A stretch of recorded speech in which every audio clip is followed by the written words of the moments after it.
Hey guys, it's Jamin back with another episode of Jamin's Daily. You're looking at my bike right here. We're going to do a video today where I clean my bike. It's been raining a lot, and so there's puddles, kind of muddy situations.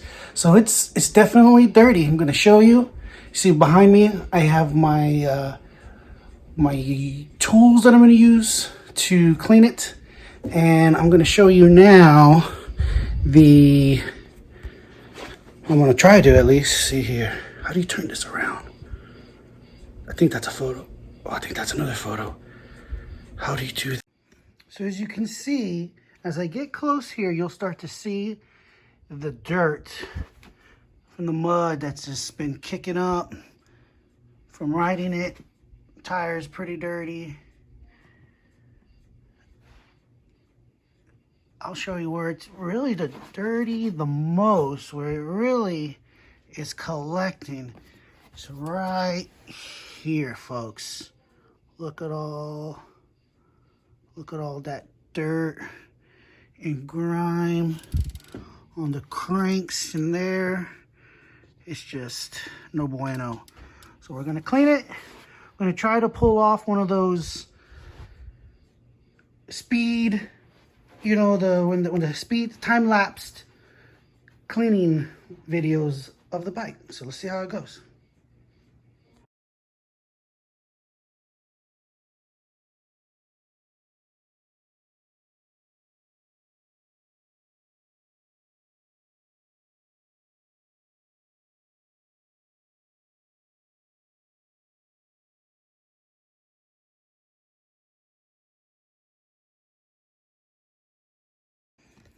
Okay guys, now I got the bike, which in fact is a Sunday Blueprint BMX. Now that I got it cleaned up a little bit, I wanted to talk about some lubrication that I bought from the bike shop. So I was thinking, well, can I just use WD-40? What can I use on the chain, other parts? I was concerned because, again, it's been raining in South Texas quite a bit, and I know the bike just in general had been wet.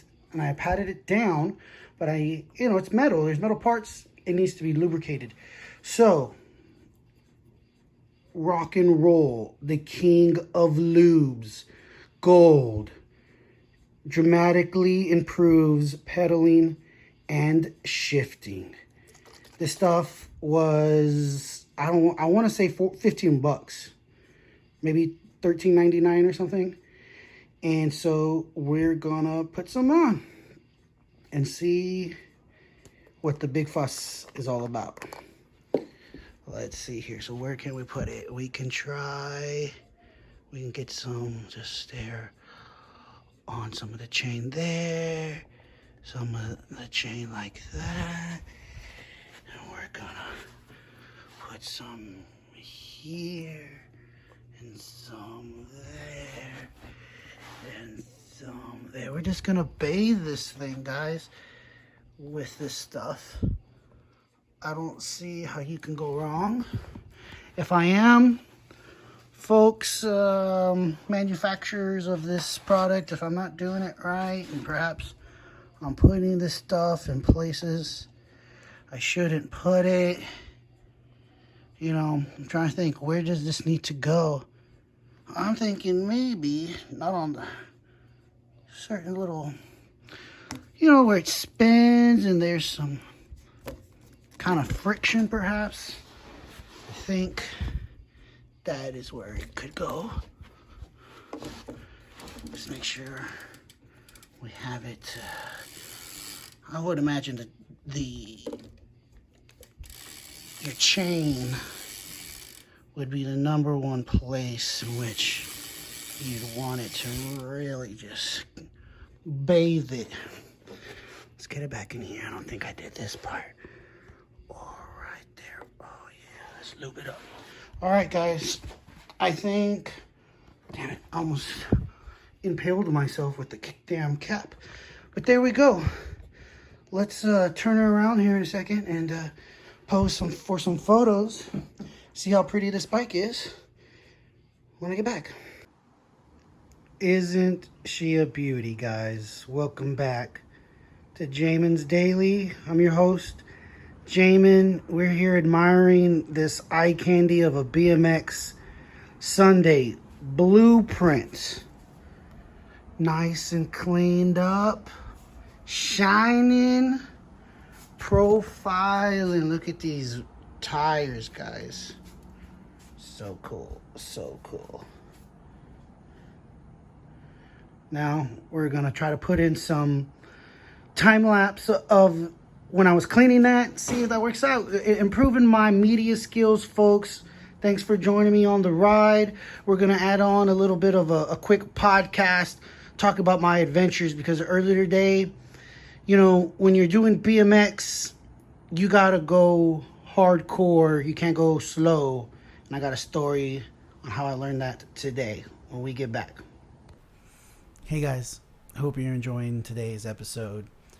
Always trying to do something different, learn different techniques in media and video. So today we did a video in which we time-lapsed it. You've already seen it. All right, earlier segment, and here I am, talking about it now. But it's all in the efforts to improve the podcast, to learn how to do different things. And that's the journey of Jamin's Daily. All right, you're gonna see it. We got tons of videos. Watch them. We're getting better and better. Anyways, getting back to BMX. I was telling you, when you saw earlier on the episode where you're admiring the beautiful bike I have, and I've been testing it and trying to increase my skills. And what I was gonna say is that BMX is 90%, just having courage to do things, because anybody can ride a bike. So you can have a really fancy, cool bike, BMX bike, or even a mountain bike. This applies to anything. And you can ride down the street. But if you're trying to do stunts, if you want to stunt, there is a price to pay.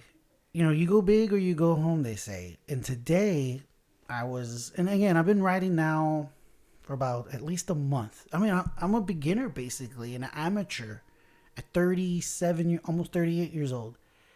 And so it's been about 6 weeks, maybe a month.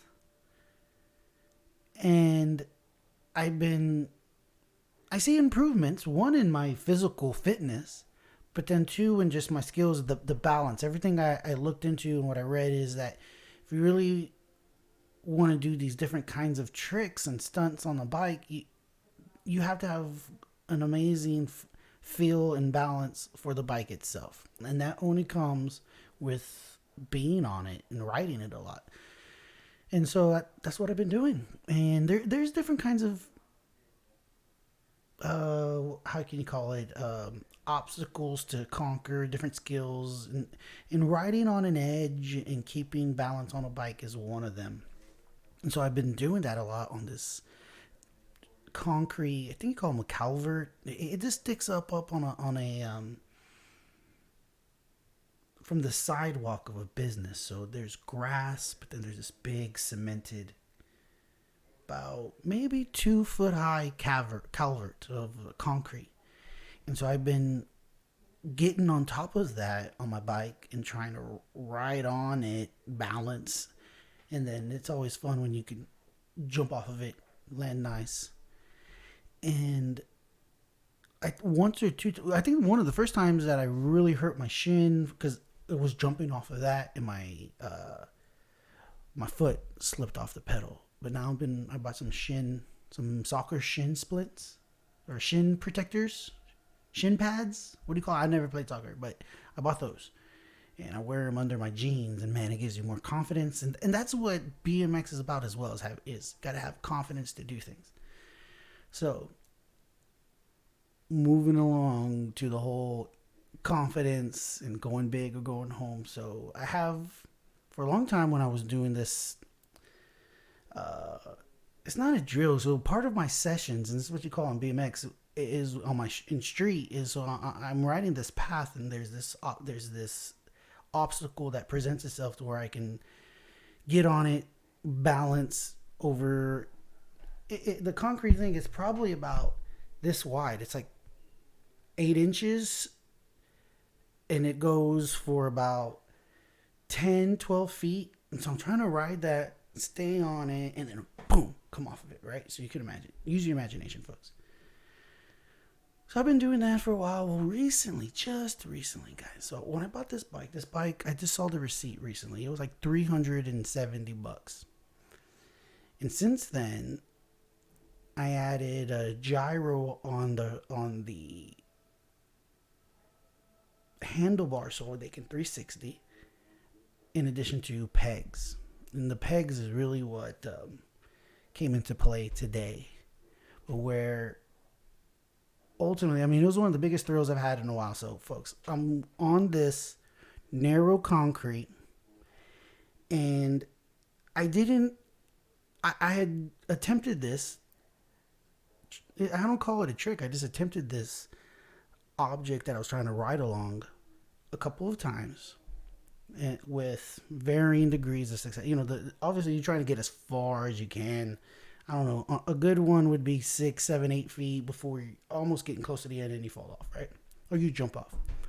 But speed, and I've read this a little bit, and you witness it on YouTube. But the thing is, the guys on YouTube that are BMX, they're the best of the best. It's so it's almost, when you buy a bike and you watch them and you think, oh man, I can do that. It's so much. It's technique. It really is, because a lot of these BMX, they're not stronger than many people, and yet you can't do something on a bike that they can. So it's all technique and skill. So I'm trying to get there, folks, at 37, almost 38. But I'm on this concrete and I'm going down it, and I don't have enough speed. And this is where we get to how you have to commit. You got to go faster is better, because when you're going faster, it's easier to balance, and then when you're coming off of something, you just have a little more oomph and authority, right? So I'm coming off this Calvert. Hope I'm not saying this right. I should probably Google this. That's even a word, because then I'm gonna look like a numbskull. Calvert.